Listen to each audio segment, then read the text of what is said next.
Pen নেবেন দাদা? মা,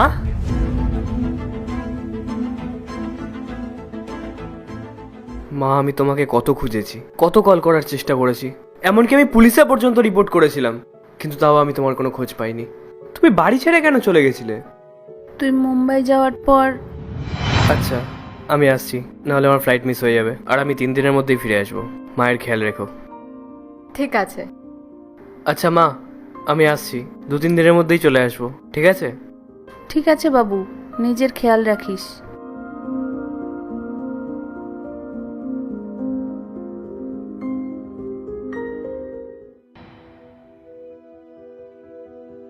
বৌমা, একটু আমার ওষুধগুলো এনে দাও না। হ্যাঁ, কাজের লোক তো আমি আপনার, যে সবসময় আপনার জন্য কাজ করতে থাকবো। আরে পিছু ছাড়ছেন না কেন আপনি আমাদের? আপনি চলে যাচ্ছেন না কেন? আমাদেরও বাঁচতে দিন। আপনার জন্য আমরা কোথাও ঘুরতেও যেতে পারি না। আরে আপনি গ্রামে চলে যান। আর কতদিন থাকবেন আমাদের সাথে? রাহুল তো আপনাকে কিছু বলতেও পারে না, বাধ্য ও। আপনি তো একেবারে আমাদের পেছনেই পড়ে আছেন। আপনার যদি একটুও লজ্জা থেকে থাকে তাহলে চলে যান এখান থেকে।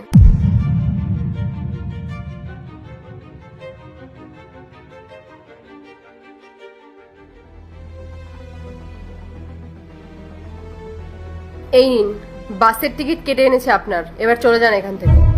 আর হ্যাঁ, আপনার ছেলেকে বলবেন না জানো যে আমি যেতে বলেছি, নাহলে আপনার এই চক্করে আমাদের সম্পর্কটা খারাপ হয়ে যাবে। এই নিন।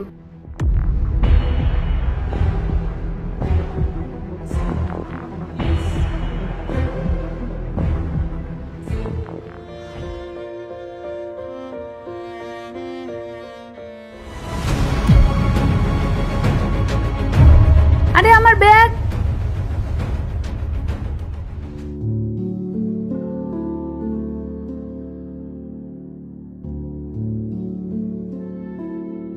আরে তুমি চলে এসেছো? হ্যাঁ, মা কোথায়? মা আসলে গ্রামে গেছে। গ্রামে গেছে? হ্যাঁ, উনি বলছিলেন ওনার গ্রামে যেতে খুব ইচ্ছে করছে, তাই আমি বাসের টিকিট কেটে দিয়েছি। এক গ্লাস জল দাও। ঠিক আছে।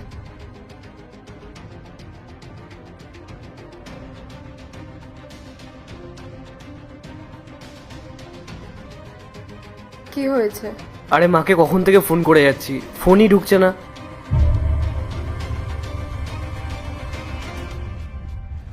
হ্যাঁ জেঠু। পার্ট 2 দেখতে সাবস্ক্রাইব করুন W Short 07।